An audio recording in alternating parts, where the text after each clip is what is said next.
from her talk. On behalf of Grace Valley College of Arts and Science, we warmly welcome you, ma'am, and it's over to you, ma'am, please.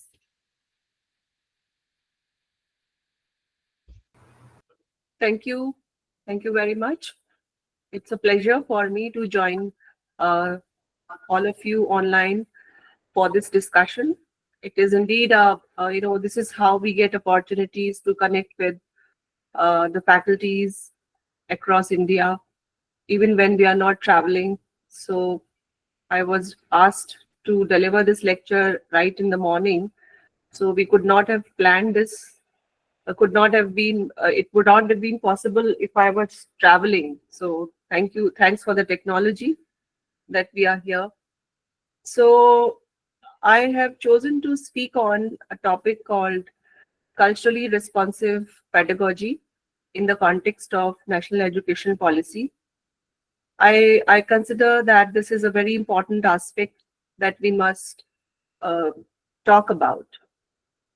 So resource persons in programs like these, where teachers are the participants and teachers are the speakers, our roles are more or less the roles of people who are sharing their experiences. So whatever I'm speaking, I must announce a few disclaimers that I do not consider myself somebody who is giving any knowledge or imparting some kind of very specific knowledge. This is a continuous process of knowledge sharing. We are discussing things to make our classrooms better. You all have very good experiences. Uh, we get to listen to it in our interaction. So when I say culturally responsive classrooms or culturally responsive pedagogy, I aim to talk about um, the word called culture, which is very common word, and it is so much present in our lives that we all know that there is an understanding of this word among all of us. It's not new. So when I say culture, it strikes images of festivals, colors, dance, food, dresses, architecture, languages, literature. All this comes in our mind, and all this is culture, of course, but there is more to it than just these images. So culture is not simply a kind of collection of certain practices, traditions, values, or rituals. Rather, culture is also an embodiment of individual aspirations of our students who come from different backgrounds, their dreams, their personalities, their experiences, and their psychology.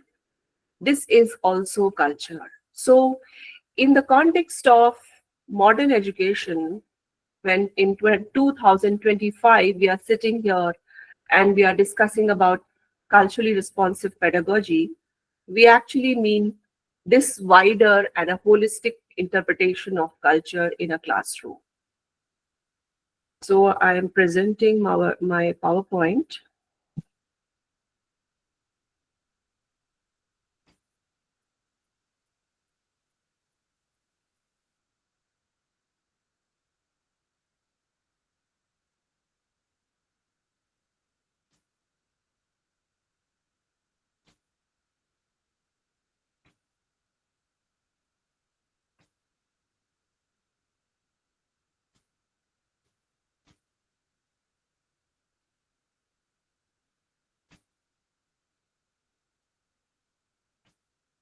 I hope you can see this.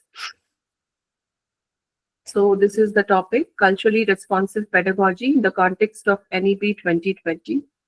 Is it visible? My slides are visible? Yes, ma'am. Yes, Bhiji.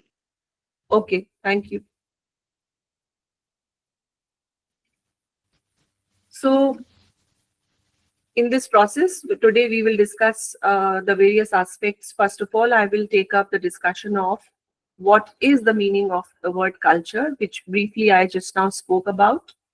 Then, what is culturally responsive pedagogy and what are its various aspects? What is the situation of a classroom when culturally responsive pedagogy is not present or a classroom lacks it? We will discuss that. So these are the gaps that we will discuss. After that, we will take up the various aspects, what are the benefits, how it improves a classroom, and where in National Education Policy 2020 document, where culturally responsive pedagogy has been emphasized directly as well as indirectly. So we will take up these kinds of things. Now, moving on, first of all, the definition. So, culturally responsive pedagogy is an educational approach that adapts teaching to the cultural backgrounds, experiences, and needs of students. Its aim is to create an inclusive and empowering environment where every student's cultural identity is valued and respected. Now, when you look at this definition, you will say that what is so new in this definition? I have been doing this. As a teacher, we all know that we have to be aware about our students' needs. There is nothing new here that this definition underlines. So I agree with all of you when you think like this. But there is more to it because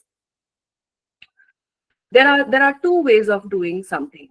One is by hit and trial, and the other is by technically applying it or by making it visible as an effortless method. Generally, teaching in universities suffer with hit and trial method. This is a very uh, visible thing because teachers are trained intellectually before taking up their job as a teacher. They take up PhDs, they write papers, they qualify eligibility examinations, but nowhere teachers take up courses or training programs to teach in a classroom. So a person is a scholar, very good, but is a person a teacher also? That's not very confirmed. And it is also not sure that every good scholar is also a very good teacher. And who is a teacher? Who is a good teacher? Somebody who is able to motivate the students the most rather than simply completing the syllabus or doing all the given do's and don'ts, because today students do not come to classroom for knowledge. If our classrooms are the places traditionally, like in traditional classrooms, it was the system that uh, teacher is there to impart knowledge, then sorry, your students will not come to class. But if you think that I have to bring my students back to my class, what should you do? In post COVID-19 phase, this is a big challenge to bring back students to the classrooms. Why are they not coming back?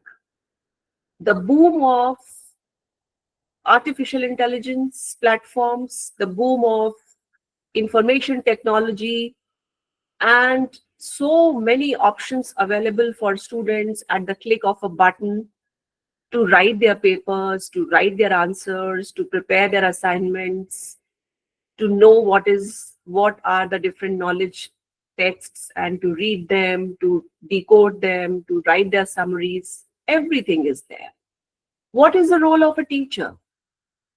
Role of a teacher is to transform, to convert all that knowledge acquisition process into an experience of human nature. If that experience is not taking place, is not created, is not achieved, then a classroom is merely uh, a technical place, a very boring place where knowledge is getting transferred from one end to the other, and therefore a better option for a student is to go to laptop, to go to computer, to go to any website, which is doing it in a much more comfortable manner for a student. Therefore, this definition, culturally responsive pedagogy, acquires new meaning because you see that this is now asking you to become someone who can convert knowledge acquisition for a student into an experience rather than simply a process where do's and don'ts are being followed. So the key principles of CRP, as we call it in abbreviated form or as an acronym form, is number one, the cultural awareness. So this aspect is that teachers understand the diverse cultural backgrounds of students in their classroom. Their goal should be to respect and incorporate students' cultural experiences into the teaching process. You see that we all agree to this, we all know about it.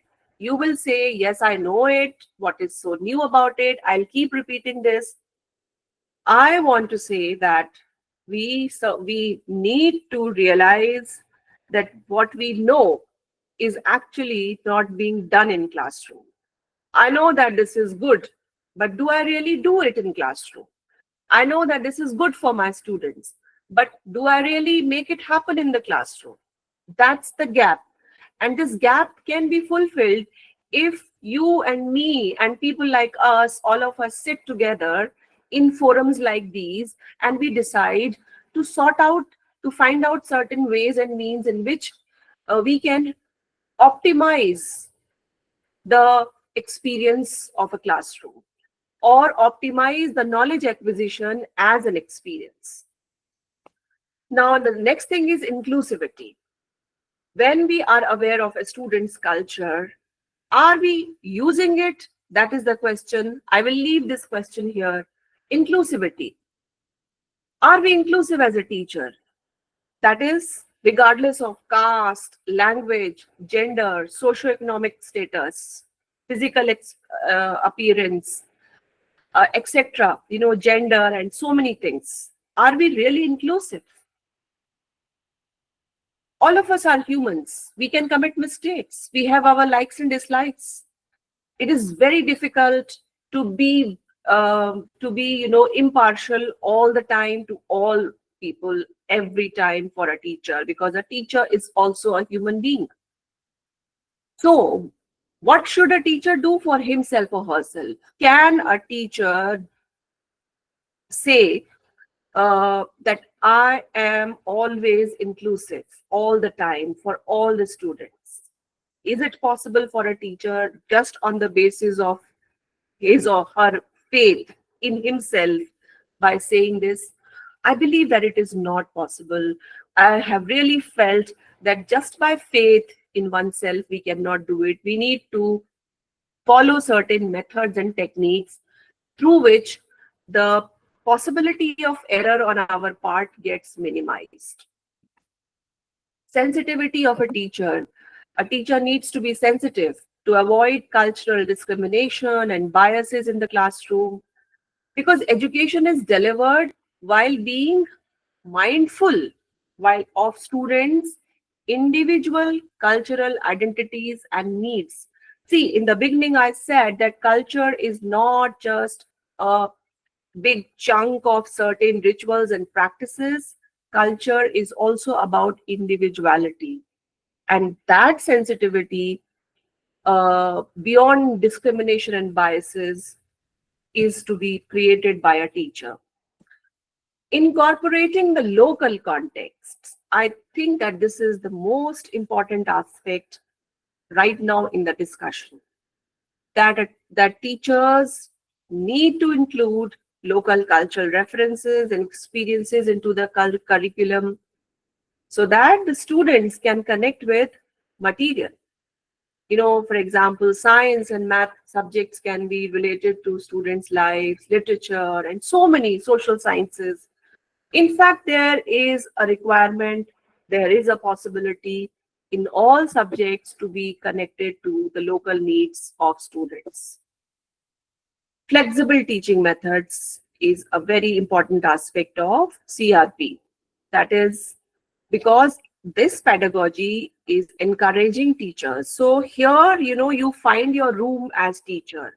That how will I ensure cultural awareness, inclusivity, sensitivity, local context? How am I going to ensure the optimization of all these through flexible teaching methods? Our teaching methods need to completely undergo a paradigmatic shift in 21st century, when a quarter of a century is going to be over very soon, and we are going to enter into the second quarter of this century, which means that very soon half of the century will be covered.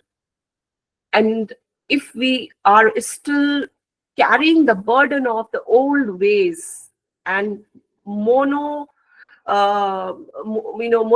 methods where one teaching method is being is being followed, then we are not doing justice to our profession.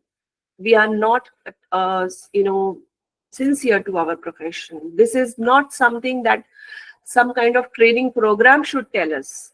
This should be a passionate voice in the mind of a teacher, because teaching in itself means a accumulation, a summation of various methods, not one or two methods.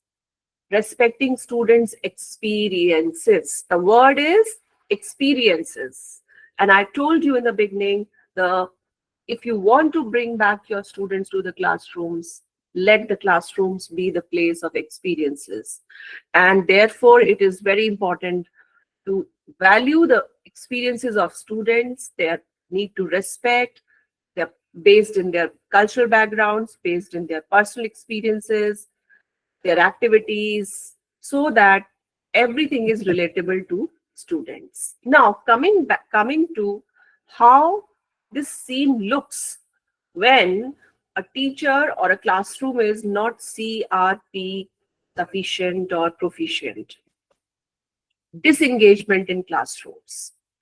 This is the very first thing.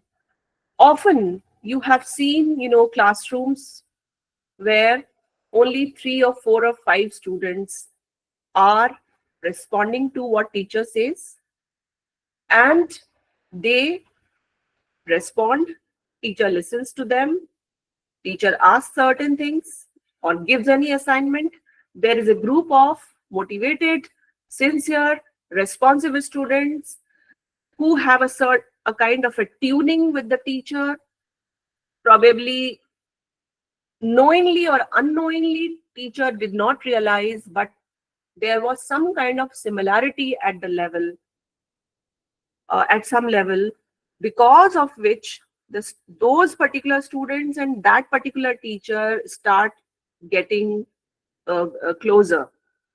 Maybe they have similar cultural backgrounds, maybe they have similar social backgrounds, they have similar kind of social identities, like same religion or same caste or same linguistic background, and knowingly or unknowingly they start inclining towards each other and a group is created.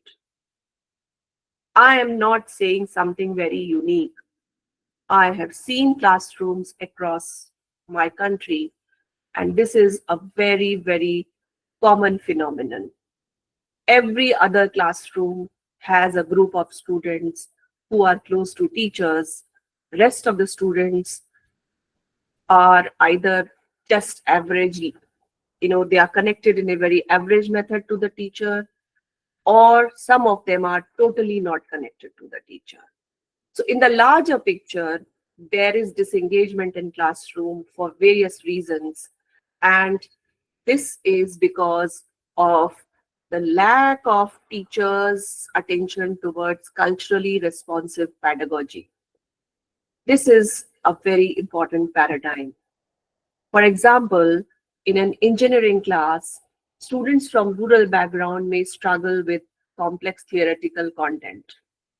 And when it is presented without connecting to their practical, everyday experiences, such as agricultural technology or village infrastructure, you know, all students may not have seen all kinds of buildings. Suppose I'm talking about a civil engineering classroom. All students may not have seen all kinds of ventilations, all kinds of colors of buildings, stones of buildings, or these kinds of things. And those who have seen it, they become teacher's favorite. The teacher starts depending on those who have had that experience, which the teacher requires to carry forward his or her teaching. So the teacher, uh, you know, hinges her or his lecture onto those people. Excuse me. The teacher starts depending on those students who have that familiarity, and slowly, gradually, the others start disengaging from the class. They may be physically present in the class, but they are disengaged. So this is one very important factor one has to keep in mind. So lack of this culturally responsive pedagogy leads to students disengagement and eventually in poor academic performance and of course the dropout rates.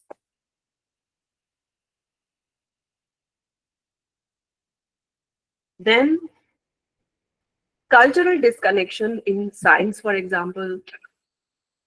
For example, in a biology class, students from tribal community may feel disconnected from the content that predominantly reflects Western scientific traditions and some indigenous ecological knowledge is being ignored. Then, a set of students may start feeling disengaged, disconnected. So you see that a topic has to be taught. We cannot leave out the topic that is to be taught, but how should it be taught? How we can involve others? That is very important. So students will feel that their own cultural perspectives are undervalued, and that will diminish their interest in science and affect their learning outcomes. Similarly, in STEM disciplines, that is, science, technology, engineering, and management, if the curriculum does not reflect the diverse technological contributions to global cultures, students from non-Western backgrounds, they often feel alienated, leading to lower participation in discussion and project work. You see, I have seen many times in the interviews of management courses, when I go for conducting group discussions or interviews for admission to management courses, I see that students come with tie and three-piece suits or blazer. They come dressed up and they try to appear managers. They try to appear suitable candidates for managerial jobs or managerial courses, and they have never put on those dresses in their life. They are not comfortable in those clothes, but they come forcing themselves because there's a set pattern that uh, if you are from management school, you are supposed to be dressed up in a certain style and a certain kind of jargon has to be spoken. So I have often seen some very bright minds, because managerial skills have nothing to do with dresses. This is our misconception. A very good a farmer is also a manager, a shopkeeper is also a manager, a housewife is also a manager, and they are multitaskers. But we have grown up developing a very parochial perspective of management, manager. What is that? Somebody who's dressed up in coat, tie, pen with very nice hairstyle, speaking very crisp English, is someone suitable for management job. And everyone else who speaks in a vernacular language or probably does not dress up in those clothes is not suitable to be a manager. But how are small businesses being run by people? Do they hire MBAs? Are all the shopkeepers and all the small scale industry people are MBA people? No, they are not. So we have, created a very parochial version, correlation, and then in group discussions, though these students who are not like that required slot, they get left out, they get marginalized, they drift away, and their performance goes down, and we think that they are not worthy of this course. They do not deserve to be here, and therefore we lose out the talent which could have been used in a much better way, but we have lost it. So these are some examples, and I have, on purpose chosen the examples of non-literature, non-humanities situations, because generally when we go in FDPs or in MMTTC programs, generally because I am a person of English literature department, I am often expected that I will speak about literature classroom.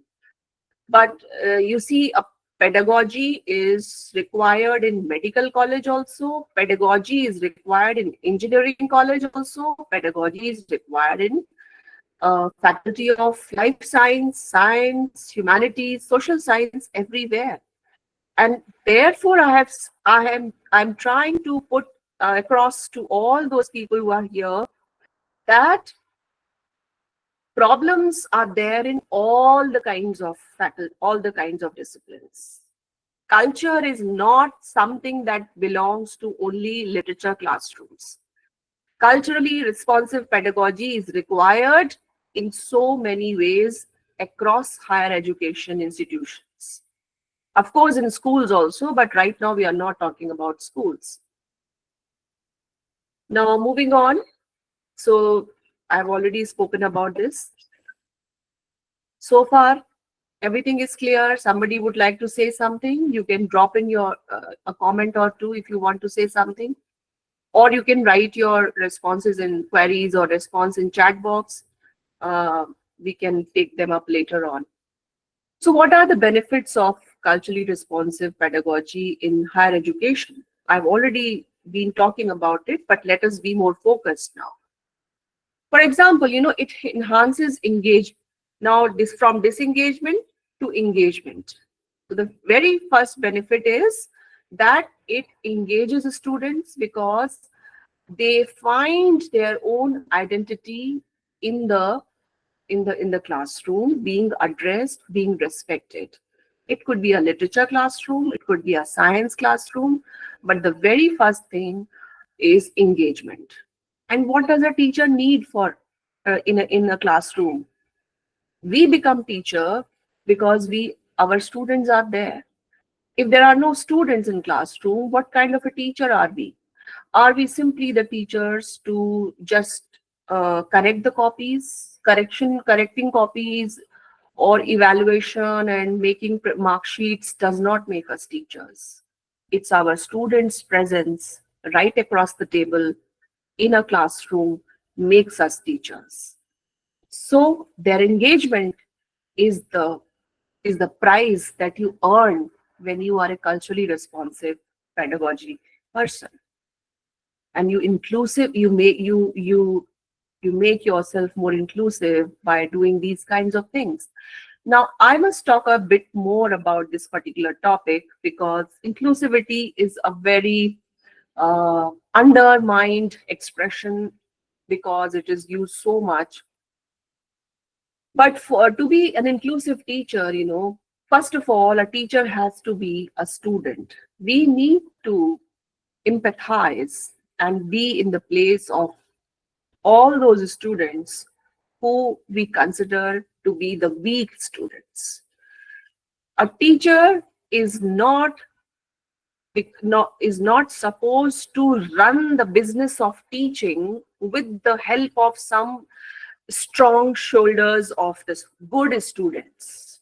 A teacher's job is to serve, to train, to motivate, and to empower those students who are weak in their subject, who are marginalized in their identities, and who feel that they have uh, some kind of problems in their personalities. But what we do actually is, or what happens, we don't do it on purpose, but in the rush of our running the business of teaching or completing our task of teaching, what we end up doing is that we end up forgetting about these marginalized students. How? We have to finish syllabus. I have to submit the marks. My time of lecture is limited. I cannot run after students who are not coming to class. So I would better focus on the good students and be off with my duties. This is how the general tendency becomes. I am not saying that you make it, but it happens. It automatically gets itself done. And we therefore need to constantly check this procedure, cross check it. Am I doing this? Or am I actually serving the right students? Because universities and schools are not the place to punish the culprits and put them in jails and forget about them. Rather, they are the places where good, bad, all kinds of students are there for becoming a better version of their own self. And if we are not facilitating them to become a better version of themselves, we are actually not doing teaching. We are simply taking a salary and doing the job of teaching, business of teaching. Job and business are not bad words, but they are not the primary identities of a teacher. They are not the primary identities of any teacher, whether in school or in college. So we need to find ways in which we can cross check ourselves. Have I become biased or towards somebody, or have I inclined unduly towards somebody? So indigenous knowledge, local practices, uh, things which are not the standard things of education system, language, culture, which are not the mainstream, should also be brought in classroom, acknowledged, identified. For example, there may be if a student is there in your class who celebrates a certain kind of festival which nobody has heard of, and if that student wants a certain concession because that festival is on a certain day where some kind of engagement of class is going to take place, that student cannot do that because there is no holiday. All festivals do not have holidays. Are we ready to give concession to such a student? We will say we don't know about such things. Today is no holiday. No holiday means it's a normal day for us. We don't know what is happening in your house, in your family, in your village, or in your community. I want this done. I want you to be there. This is a very, very small example that I'm giving. It doesn't take much for a teacher to slightly adjust things. And you don't need management, you don't need principal's permission, you don't need HOD's permission for taking these decisions. A teacher has a lot of autonomy. Those 50 minutes inside the classroom are yours. You can take them waste them, transform them in whatever way. No external power is there right now between you and your students. How inclusive or how exclusive, how partial or impartial you are, it can be managed with those 50 minutes. Rest of the problems of any kind can be handled later on. So think about gender, think of caste, think of creed, think of communities, think of regions, think of race, think of color, how we talk about it, how we speak about it. We cannot be correct all the time. We cannot be politically correct all the time. Sometimes we commit mistakes. But how are we going to become more and more adjusting and tolerant and inclusive towards our students of diverse kind? So this is an important aspect. So academic achievement obviously increases. That is a very important benefit of CRP because participation, you see, our higher education institutions are suffering from a very, very severe dropout rates. And believe me, students who come to big universities from small towns or colleges from villages, they when they go from one place to another, it is very difficult for them to adjust even in a new college of their own city. Think of it. When we suppose our job is our, we are told as a teacher that you have to now teach here for 2 years, 3 years. Now then you will go somewhere else. I know that there are transferable jobs, but even then it is so difficult. So how are we, providing these empathetic, nuances in our teaching? This is very important for us. Diverse student populations are to be supported, and that becomes possible with culturally responsive pedagogy because underrepresented students feel valued when we are doing this kind of a thing. Now, these are some NEP 2020. I'm just, focusing it for the sake of your information, and generally these questions are asked to college managements and FDPs and everywhere, that how this is connected to NEP 2020. So when I'm done with this slide, you can also take its picture, because I'm giving you the points where in NEP 2020 document CRP is being addressed and it is being referred to directly or indirectly. In the section 4.1, where it talks about equity and inclusion, NEP 2020 emphasizes the need for inclusive education that addresses the diverse needs of students from different socio-cultural backgrounds. Then it also, and this is what you are doing in CRP, I've already talked about it, that educational practices are designed in CRP to be culturally relevant and accessible to all students. Then in section 4.2, NEP talks about multidisciplinary education. And NEP is saying that we need to encourage the integration of multiple disciplines in higher education, allowing students from different cultural backgrounds to bring their unique perspectives into a wide array of subjects. And CRP aligns with this because in a culturally responsive classroom and as a culturally responsive teacher, culturally responsive pedagogue, you incorporate diverse cultural viewpoints and you are responding to these kinds of NEP requirements.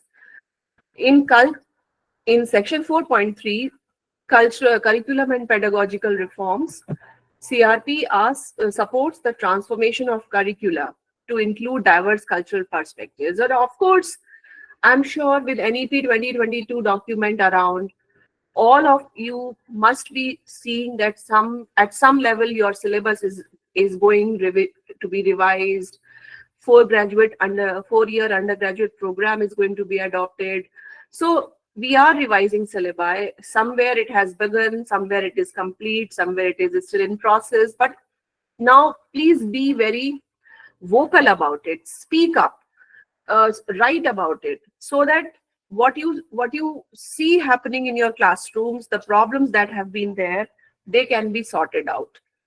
Then in teacher training and development section also, which is 5.1 section, NEP 2020 calls for teacher development to equip educators with the skills to handle the diversity of the classroom effectively. And diversity comes in the purview of culturally responsive pedagogy. It is very important, and that is why we are talking of it today. In the section number 7.4, technology in education, here also CRP is referring to inclusivity and all, and these aspects, and technology plays a very important role, because when I come to later on the teaching methods, then it will become very important.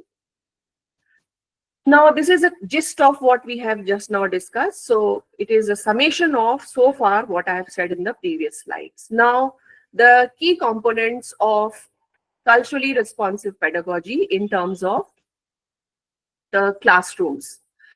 So you are recognizing cultural diversity, you are building cultural competence. So training STEM, that is science, technology, engineering, faculty to understand the challenges faced by rural students, integrating diverse perspectives, for examples, using examples from different diverse backgrounds, building a strong relationship with students. Now comes the teaching part. Okay, so how we are going to follow it in the classroom. So this is the first thing is collaborative learning. You see, often when we say that this is to be done in class or that is to be done in the class, a practical problem that arises is that we have number of students in class, let us say 40, 50, 100, 60, 70. How can a teacher address or cater to the provide attention to all the students? Sometimes teachers do not even know the names and they have never even met the students. So make it more and more collaborative, encourage collaborative learning. So for example, projects like climate change, healthcare, surveys on people's habits, political identities, so many things, you can do collaborative learning. You can ask your students to collaborate. And then incorporate culturally relevant teaching materials. You see that syllabus gives you the topics to be taught, but what material you are taking to the class is your choice. So suppose you are saying that, okay, I don't have the autonomy to choose my syllabus. So how will I make it inclusive? How will I make it culturally responsive? Fine, I agree. But you have the autonomy to take the material to your class. So the material that you are choosing, material includes the books, the articles, the videos, the topics, anything. Material is in the physical form also, material is in abstract form also. So how you deliver that topic in a culturally responsive method, making culturally relevant scenario around your students, that depends on you, not the document called syllabus, not on anything else. Language has to be very, very important. We all need constant monitoring of our language. Nobody else should monitor our language. We need to self-introspect. We need to constantly monitor how we speak. Is it okay? We are not in that phase anymore where just the basic communication skills are going to work. No, communication skills is a basis.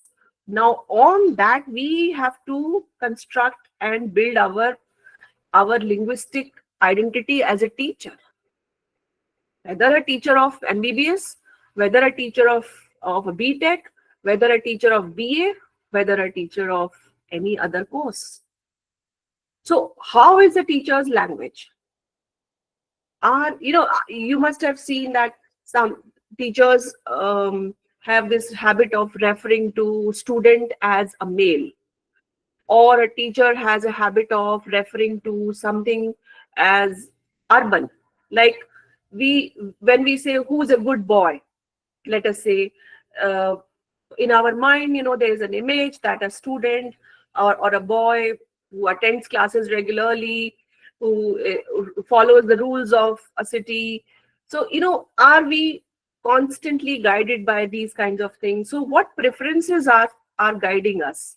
So we need to watch out the stereotypes and create the language in our discussion which is more and more inclusive. Instructions should be, more focused. We can tailor teaching methods to suit the different teaching styles. Believe me, I know that you all are very good and you all are competent. You all will say, yes, I take care of weak students also, I take care of good students also. But I'm simply underlining that it needs to be formalized. We should have a check and balance of it. We cannot simply say, yes, it is happening, it is being done. It cannot be said like this. We need to ensure it. So how are we accommodating different learning styles? Some students are better, they are good in receiving the lectures. Some are good in writing. Some are good in speaking. Some are good in drawing. Some are good in collaborating. Some are good in leadership. There are so many learning styles of our students, and we need to have a differentiated instruction pattern, and we tailor our teaching methods in such a way that diversity of student is engaged, their learning styles are also incorporated.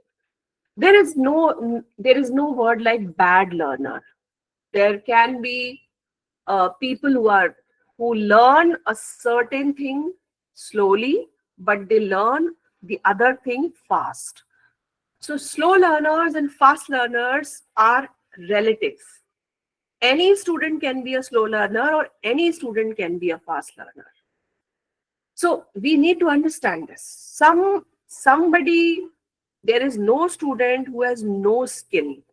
There is no student who has no knowledge, no skill to acquire any topic, to learn. There is something in everybody. There can be few more thing in some of them, but we need to create an even equation out of it. Look at some of the case studies. Punjab Agriculture University, uh, in India, it used the local agricultural knowledge and they integrated into their curriculum. You should check it. You should find out. So, something that students coming from the nearby villages of Punjab Agriculture University, nearby cities, they are aware of what are the crops, what is the harvest season, what are the different problems that the farmers face. So those very things are part of their syllabus. And if you want to make them good agrarians, good agricultural scientists, you need to make them feel at home in what they are doing. See, there is an important thing to understand. When we teach about local, it doesn't mean that we are creating something local knowledge. What we are doing is, when we tell somebody that how you handle this is a procedure, is a process. Now, my dear student, you can do anything else also on your own. So, if a student needs to be made autonomous so that he or she can engage in lifelong learning, is not dependent on others, then that student should begin from the roots where he or she belongs. Sadly, today, students admitted in colleges and universities do not even know about their own city, about their own villages, because their knowledge about their own city, their own community, their own culture is of no value in classroom. Everybody will value that yes, he knows about Silicon Valley, he knows about uh, a particular kind of a university in America. He knows about this gadget or that gadget. So this standardization has to be rejected.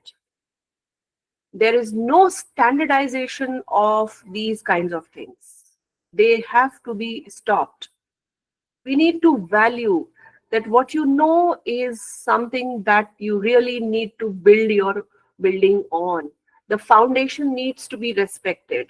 But when we devalue that foundation, the student completely, the boys, the girls, the young people, they distance themselves away from their own culture, their own identities.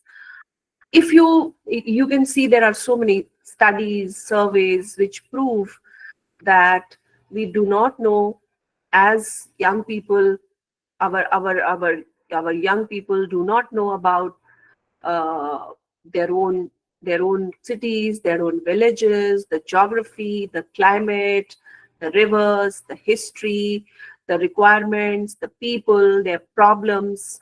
Then they, so somebody living in a village of Chennai will be respected if that person knows what is happening in the heart of Delhi.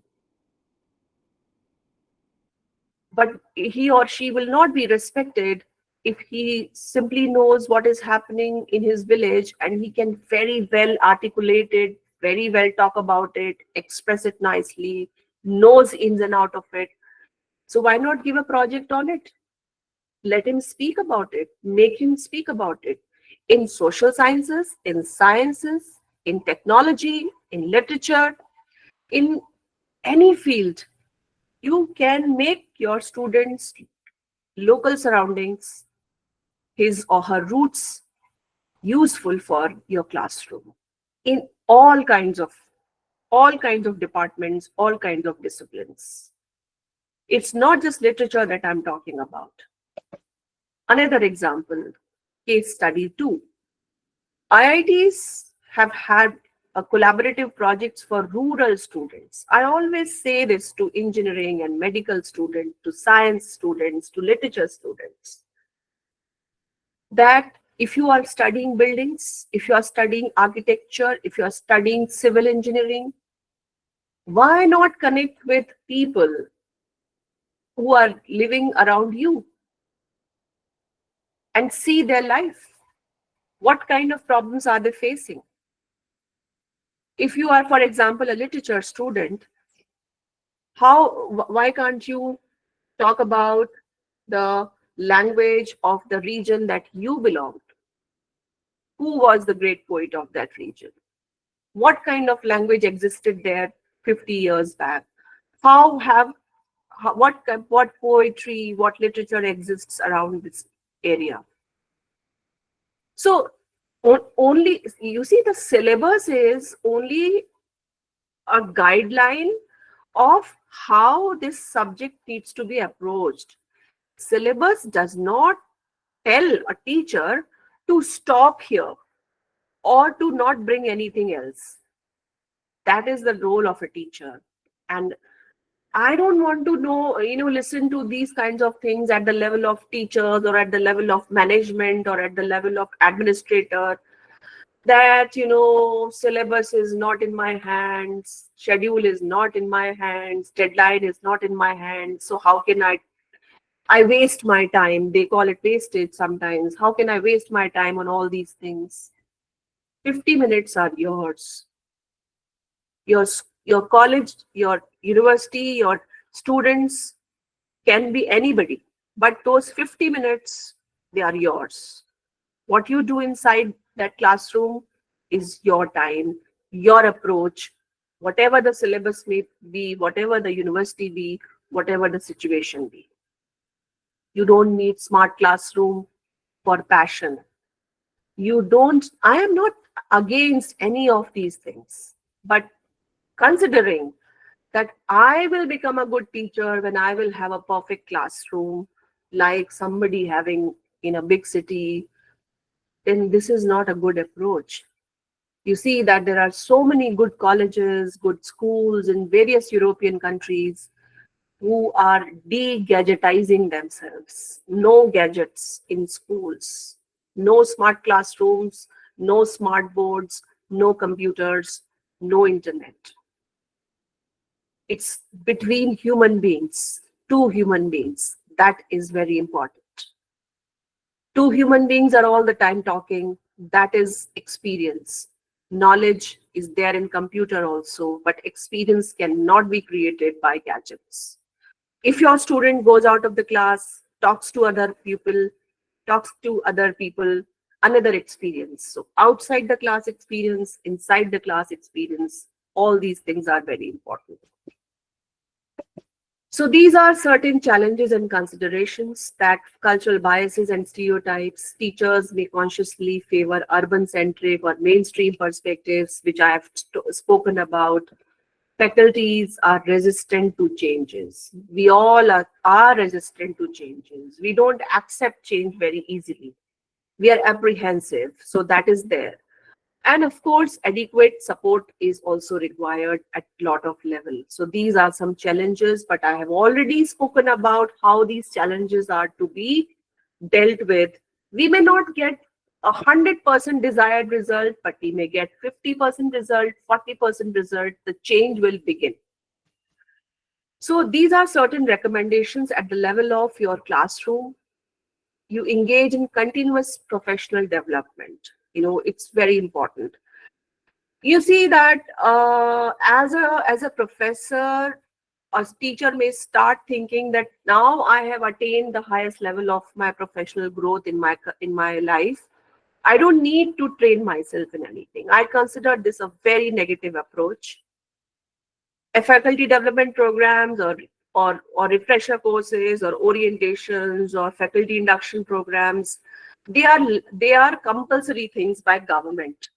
But I personally think that I've always benefited from it, because here we are given space to voice out, to think, to listen to what can be done to become a teacher. Because we have never been trained into pedagogy. We have trained into talking about a subject by our PhD and landed up being teachers. Then online, workshops, training programs, courses are important. So inclusive classroom environment where mutual respect, diverse perspective discussions, keep doing this. Teachers should also engage with each other. Not just, it is not single-handedly, but collaboration means at the level of teachers, at the level of students, at the level of teachers and students. Self-reflection is very important. Continuously assess and improve your cultural competence as an educator. Technology can help a lot to make your classroom interesting, better, responsive. And now I come to assessment. That is very important, because I talked about the methods, but look at how we can do the different kinds of assessment, because you have seen the formative assessment and summative assessment everywhere. But in CRP, that is culturally responsive pedagogy, the aim of the role of assessments are very much there. Now look at this for example, this one, formative assessment techniques. Number one is, create short quiz that use culturally relevant examples and scenarios. For instance, when teaching mathematics or physics, use local cultural reference in word problems. For example, instead of asking a student to calculate the area of a rectangular garden, ask them to calculate the area of a paddy field or farm plot they can relate to. Then think, pair, share activities. Students reflect on a question individually, then discuss it with partner, and finally share their response with the class. This encourages interaction. For example, in a history class, discussing colonialism, Students can ask to reflect on how the colonial period impacted their local community or region. Then peer feedback and group discussion. Students provide feedback to each other's work, which allows for collaboration. So, students learn to disagree also. They learn to talk about each other. They learn to speak the difficult things. See, the most problematic aspect is that we don't know how to express the difficult emotions, disagreeable emotions in the right language. So we can train our students through this. Cultural journals or diaries are another method of doing it. You can ask your students to maintain journal where they reflect on learning and how it connects. For example, in a science class, students could maintain a journal documenting local plants. I love this, talking about local plants, local animals, local flora, local fauna. Then student-led presentations. Everything is being done by students. For example, in a botany class, in an environment class, a student could present a local community's sustainable farming techniques as a way of showcasing the connection between community's culture and sustainability. Then interactive polls and surveys. Aajkal polls ka kitna, there's so trend of polls. You can use your simple mobile phone for conducting a Google form and, ask everybody, okay, I'm shared a form with you, fill, or some students can do it. So use interactive technology tools to, find out their opinions. Role plays and simulations, they are very good formative methods of assessment. Encourage students. Don't think that it is only for literature teachers. It can happen in a science classroom, social science, MBBS, engineering, everywhere. Your students can act like a finance minister in economics classroom. Your students can act like a scientist in a science classroom. Your students can act like a patient in a MBBS classroom, or can act like a disease, act like a cell, act like a particular thing, instrument, everything. So it is, even for inanimate objects, we can have role plays. I can be a stethoscope. I can be a particular, gadget that is very relevant in engineering. So role playing is there. Of course, you are very much familiar with summative techniques. So assign project-based assessments. That is more important. Longer assessments should be there, where students are supposed to apply their knowledge to solve the real world problems. Give them some problem. You see, you go and talk to 10 people. I want to know about those 10 people. Bring their interviews, analyze it, create a report out of it on the basis of findings. Then portfolio assessment, for example, it's a very good method, portfolio, because if you want your students to stay connected with you, you can develop a Google Classroom. Ask your students to keep posting their portfolio. Portfolio means that you create a thread of portfolio. Now all the students can keep posting whatever they are doing. One paragraph, one picture, 2 lines, graph, whatever they are doing. A file is being generated. Instead of collecting many assignments one by one, portfolio assignment. And whenever you have time, just go through it, give comments, talk to the students. So this is a very nice method. Then cultural artifact-based assessment, where students can analyze an artwork, a traditional dress, a statue, a monument, for its, some kind of garden, some park, some fountains, anything. Because that, for example, in a history class, you can ask your students to choose a cultural artifact and explain its significance, etc. Then, of course, multimedia presentations. And final exams should have, open-ended questions also. Try to incorporate open book examinations in a partial way, then in full way. Where, what is open book exam? You can give text inside the paper and you ask them, you read this text and then answer. So devise your answers in such a way that students are not mugging up, and give them more and more options to write about.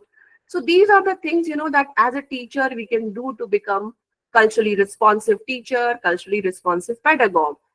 Then community based action research. In this assessment, students are asked to research an issue with their community and propose solutions based on their findings. For example, in a sociology or social work course, students could study an issue such as rural health care access, propose improvements based on their cultural understanding and challenges that they know. Similarly, in psychology class, your students can write reflective essays on the cultural experiences. Then the performance-based assessment are also part of summative assessment. You should assess your students through their performance of demos, speeches, debates, 1 minute, expressions, their diagrams, their handling of affairs, these kinds of things. So culturally responsive assessments, a collaboration of formative and summative, they give you an array of choices as teachers, and you are able to make it more equitable, more relevant, and you ensure various kinds of learning patterns being addressed. Because if you are not assessing a student in the right way, so whatever you are doing, the hard work that you do in the class, that goes wasted. So it should be clubbed with good assessment also. So make it more engaging, and your achievement will be there, for your students and you. So that is how a holistic learning pattern will be developed. So coming back to this particular thing that we discussed, so these are the recommendations from my side for you as teachers. So finally, what I have to say this, that culturally responsive pedagogy is not simply about certain induction programs or certain rules and regulations that management committee or government of India or education ministry will give you.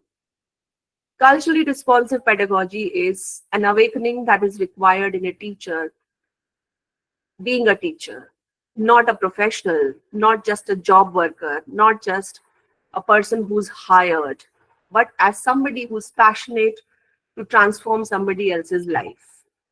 If we do not have this approach in our mind, then we are not far from seeing classrooms where no students are turning up, and they are more dependent on gadgets, they are more dependent on in and are coming up.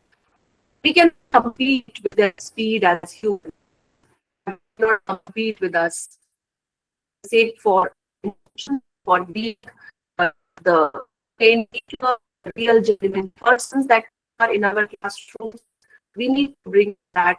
We need to bring on ourselves as humans, not as machines. That is the pedagogy. And believe me, you may like partially or fully, you may have any opinion. But I'm very happy that this document has a lot of scope for responsible pedagogy. If you are receptive, if you are read it, it facilitates the administration of a college and university, facilitates students, it facilitates all stakeholders, including the parents also. Actually responsive in the process of quiz, knowledge, learning, teaching. So we need to stop, take a moment, sit. Am I committing some mistake at the level of being non-responsive to my students for their culture, or am I going in the right direction? You will find the answers to the questions that come to your mind on your own. Thank you very much. I would love to have your questions now. Thank you, ma'am. Participants, you can ask queries, if any.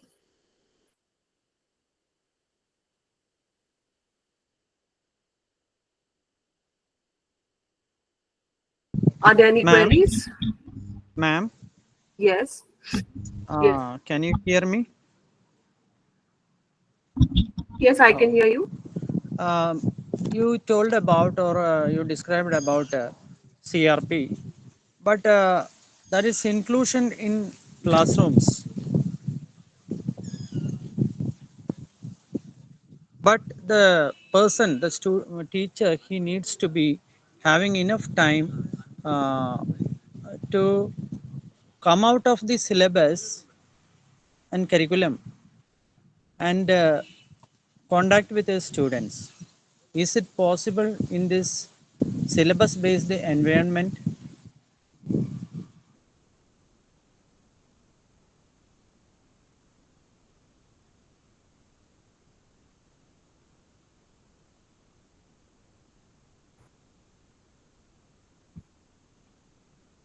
Sorry, I had lost my connection. I'm back. Yes, you were saying something about this. Please repeat your question. I could not hear it. Okay. You, ma'am, told about CRP, but within the um, limitation of syllabus, Yes. within the limited purview of syllabus, Mhm. how can we conduct as per the wishes of CRP Hmm. or inclusiveness? So we have to look on to the What is curriculum. okay? We have to complete the syllabus in time, So yes, what conduct is I examinations. know. All the things are I going on. got your yes. Uh, I know. okay. I got your question. I think I Okay. repeated Thank it you, ma'am. so many times that yes. Thank you for your question. I think I repeated many times in my discussion that what is a syllabus. So I want to know from you what do you understand by syllabus? Syllabus means what we want to study in the academic year, and Okay. curriculum is the other thing. So within this two contexts, curriculum and syllabus, Uh, how can we conduct our students thoroughly within the limited purview of time? okay. So culturally responsive pedagogy is not about syllabus. It is about the method of teaching. It is syllabus, number one. Okay. Number two, Uh, it is something what you are already doing in class, like you are teaching, but your teaching is this way or that way. You need to have a right choice between the two methods of teaching. It's not about some kind of new syllabus should be crafted for culturally responsive pedagogy. For example, my my field is literature, and I am teaching drama. So I go to teach drama in a class. The existing syllabus has to be taught with culturally responsive, not a new syllabus. Okay. And one more okay. thing is that uh, I'm switching off my video because the network is bad. So the other thing is, please, I really value your question. I really respect all of you as my colleagues across India. But believe me, when we say syllabus is just a map where how the teacher will navigate, the teacher has to decide. The teacher cannot be stopped by anybody in 50 minutes inside the classroom on a particular topic. A teacher decides to use n number of ways. You want to use 5 methods, the other teacher want to use 7 methods. There is Okay. nobody who can stop this. Let us stop saying all these things that I have to finish the syllabus. देखिए, there is no such Okay. process where syllabus is finished. Syllabus is only initiated. Okay. Okay. Okay. Okay, ma'am. Thank you. Thank you.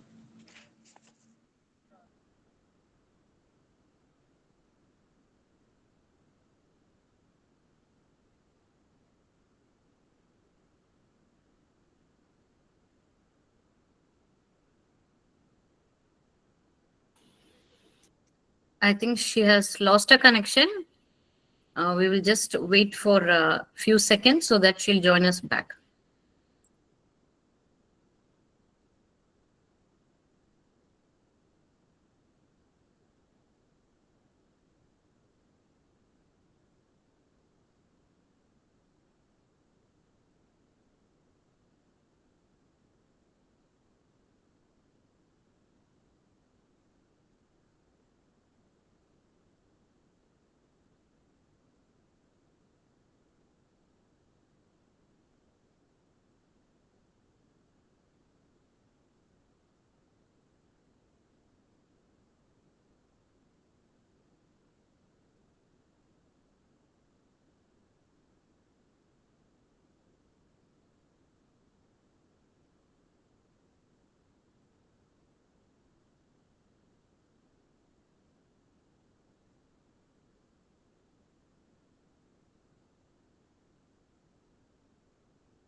Shita Lakshmi, madam, the sky is overcast, it's thundering, it's raining here. I think she too is experiencing the same thing over there in her place. So it may be Okay, the fine, cause. sir. Okay, okay. I think ma'am is back. Yeah. Yes. Yeah. Yes. Yes. Any other question?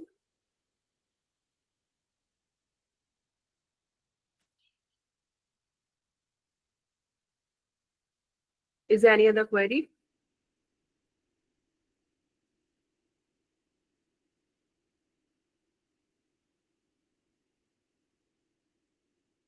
Not about changing the content. The content is fixed. What is the topic of syllabus is fixed, but the method is your choice. The classroom environment is a teacher's choice. Otherwise, all teachers would be same if everything is guided by syllabus, like my behavior, my emotions, my expressions as a teacher. It is not controlled by syllabus. So you can transform it according to your personality, your requirement, and to decide whether I have to create a culturally responsive classroom or not. Syllabus is not going to interfere in that. It is a mere excuse if we say that, oh, I have to finish syllabus. Please finish your syllabus, teach, whatever you do. But there are certain requirements now in 21st century where you cannot continue being a culturally non-responsive pedagogue. So this is a very, you see, even our old traditional method, there were so many other aspects that were kept in mind while we used to teach students. A student was good in a certain thing, he would be encouraged to pursue it. He was not discouraged to pursue it. But today, in a restricted classroom environment, we do not encourage a student to pursue something which is different. We think that everything, one rule, one syllabus, one method, one assessment, is fixed for all. You have 50 students, 50 talented people, but one rule, one method, one style, one topic fix.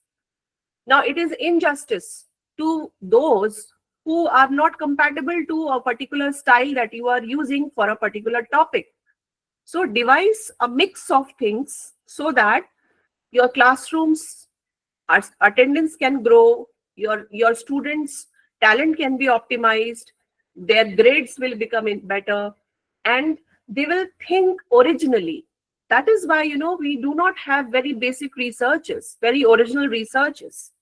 When was it last time that India won a Nobel Prize in sciences? Why is it? We need to think about these things, that our classrooms are converting into the places where students are not allowed to think. That is the most dangerous sign for any civilization, for any country. We need to allow them to think. And when will that happen? When we know that they are a human being. And how will that happen? When you acknowledge that they have a culture, when you acknowledge that they are individuals, when you acknowledge that their talent is different. So it's a very, very complex process, but it is not difficult. It is merely a difference of your decision that is going to make a big change. Believe me.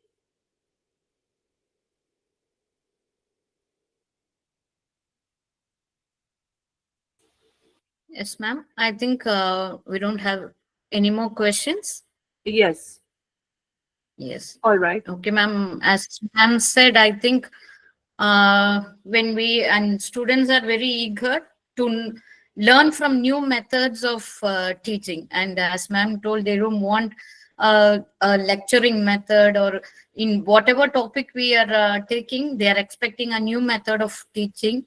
And I think if you have a good plan of the way we are going to teach, I think we'll have enough time for implementing all our methods. Thank you, ma'am. It was a wonderful and relative session for all of us. And Thank you. I would like to call upon Mrs. Soumya CK, the Department of Management, to deliver the vote of thanks. Soumya ma'am, please. Good evening, everyone. It gives me immense pleasure to deliver the vote of thanks of this enriching faculty development program. Thank you. First and foremost, I extend my heartfelt gratitude to Professor Vibha Sharma ma'am from the Department of English, Aligarh Muslim University. Your insightful session about culturally responsive pedagogy have truly helped us to understand how respecting and valuing diverse cultural backgrounds can enrich the teaching learning process and align with the vision of NEP 2020. Your depth of knowledge and the inspiring presence have added immense value to this FDP program. A sincere thanks to our respected principal, Dr. Usman sir, for his constant support. I would also like to extend my heartfelt thanks to all the participants for your active involvement and a keen interest throughout the session. At last, but not the least, a special thanks to Ms. Sita Lakshmi ma'am and the whole technical team members. With this, we come to the end of today's session. Thank you all once again. Have a great day. Thank you very Thank you so much. much. Thank you. Thank you, ma'am.